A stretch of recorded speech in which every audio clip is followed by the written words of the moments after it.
ओढ़ाणी धारावाहिक आपण मैंने देखिए भद्रा और रुद्र आसी घरे पहुँचे।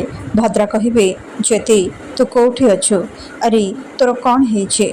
रुद्र कहे मास्टराणी सामना को आस तमें कौटी अच्छा।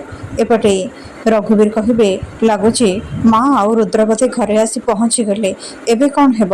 अर्जुन कहे जदि से ज्योति को एमती अवस्था देखी नियंती ताले बहुत बड़ असुविधा हो से लोक दीटा भी कौन काम को आसिले से तो ए ज्योति को न नहीं एठारू चलीगले एबे आमे कौन करिबा।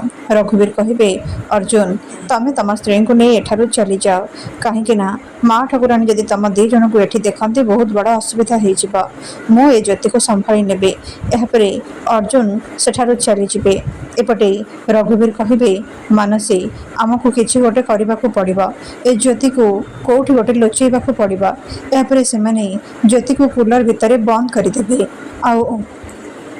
मोहिनी कहे मालो माँ एबे ए ज्योति को सेमिति ठिकाना पहुँचे देला जेमिति ता स्वामी को तमे दी जन मिसिकी ठिकाना जगह पहुँचेला।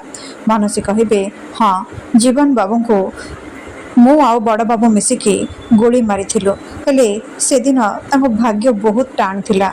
एते गोली खाइला परे भी से बंची जाइथिले किंतु घाईरू से तलको खसी पड़िथिले आउ ताको पता अंत भी मिली नथिला। तांको डेड बॉडी भी मिली नथिला आउ सब दिन पई से शेष हो जाइथिले। जदि से मो कथरे राजी हो जाइथांते ताहले तांको एमिते मरिबा को पड़ी नथंता। मोहिनी कहे कोकिसियाड़ी तोर से कुंभीर कांदना बंद कर अरे जीवन को मारिके तू गोटे पाप करिचु आउ एबे पुणी ए कुंभीर कांदना कहीं कांदुचु। एपटे भद्रा और रुद्र संध्या और राणा को पाइबे आउ सेमानंकु होश को आनिबे आउ संध्या पाखरु से सब सत कथा सुनी परिबे। भद्रा कहिबे रघु तू कौटी अच्छु आज मु तते छाड़बेनि कह तू ज्योति को कौटी लुचेकी रखिचु। रघु कहिबे माँ निष्पत्ति हो सारी से ज्योति को मुझे उआसरू बाहर कर देछि आउ तमे एबे से ज्योति विषय मते किछि भी पचारिबनि ताहले मु तुमको मारिबा को बाध्य हेबे। भद्रा कहे तू मो पुआ आ तू मो उपरे गोली उठेबो तते कौन लगुच मु तते छाड़देवी एबे तू मो गोलीर शिकार हवा को प्रस्तुत हो जा। सत कह ज्योति को तू कौटी रखिचु नहले मु तते जीवन रू मारिदेबी। स्नेहा आसी कहे माँ ठाकुराणी टिके शांत हुंतु आपण मैंने एमिति कली कौन पाई होउछन्ते। भद्रा कहे अरे सेमानकु शांत कर कहीं से मुंड गरम हो जाइए अरे किए कौटी अच्छा शीघ्र कूलर नहीं कि आसा। यापरे घरर सर्वेंट कूलर नहीं कि आसबे आउ रुद्र कहे दादा भलरे भलरे कह तमें ज्योति को कौटी लुचेकी रखिच नहले मु तुमको जमा भी छाड़बेनि आउ तमें जदि गोली चलेब ताहले तुमको जेल जावाक पड़ो हेले मु होची पुलिस वाला मु गोली चलेले मते मेडल मिलिबा तेणु टिके सावधान हेकी रुह। यापरे सर्वेंट कूलर ऑन करिवे। एपटे रुद्र कहे मते एमिति कहीं लगुच जमी किसी गोटे बड़ अघटन घटवाक जाऊे मते थरे मास्टराणी को फोन करने को पड़ो। यापर से ज्योति को फोन करेंगे आ फोन कूलर भितर रिंग हम।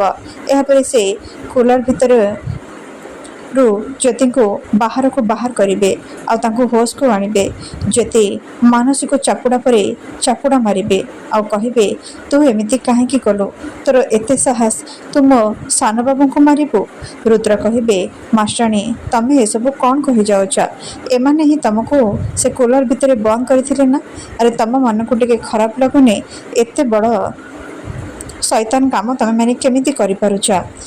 ज्योति कहे एई बड़ बाबू आ मानसी आपा मिसिकी मो जीवन बाबू को मारी देइछन्ते से माने ताकर जीवन नहीं जाइछन्ते। मानसी कहे ज्योति तू एसबू कौन कही जाऊच अरे आम एसबू कौन पाई करिबु। यापर भद्रा रघुवीर को एक शक्त चापुड़ा मारे आ कहे तू मो पुआ होके मो वंशर कुलदीप को लिभे देचु रघु ते टिके भी लाज लगुनि।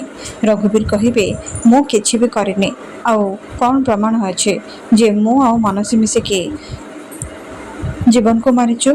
ज्योति कहे मु निजे शुणिचे मते कूलर भितर बंद करिया बेले तमे माने ए विषय रे कथा होउथिला।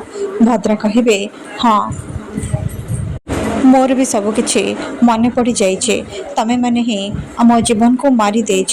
ସେଦିନ ମୋହିନୀ ଆଉ ରଘୁ ହିଁ ମୋ ରୁମ୍ ଭିତରେ ଥିଲେ ଆଉ ସେମାନେ ଏ ବିଷୟରେ କଥା ହେଉଥିଲେ। ମୋର ସବୁକିଛି ମନେ ପଡ଼ିଯାଇଛି। ଏ 3 ଜଣକୁ ଆରେଷ୍ଟ କରିକି ନେଇଯା ରୁଦ୍ର, ଆଉ ଏମାନଙ୍କୁ ସଜା ଦେ। ରୁଦ୍ର କହିବେ, ଦାଦା ମୁଁ ତ ଭାବୁଥିଲି ଏସବୁ ମାଷ୍ଟରାଣୀ କରିଛନ୍ତି, ହେଲେ ତମେ ଏସବୁ ପଛରେ ରହିକି ଏମିତି ଷଡ଼ଯନ୍ତ୍ର କରିବ ବୋଲି ମୁଁ କେବେ ବି ଭାବିନଥିଲି। ଏହାର ଦଣ୍ଡ ତମକୁ ନିଶ୍ଚୟ ମିଳିବ। ଏହାପରେ ରଘୁ ଜ୍ୟୋତିଙ୍କ ମୁଣ୍ଡରେ ବନ୍ଧୁକ ଲଗେଇବେ, କିନ୍ତୁ ଭଦ୍ର ଜ୍ୟୋତିଙ୍କୁ ବଞ୍ଚେଇ ନେବେ।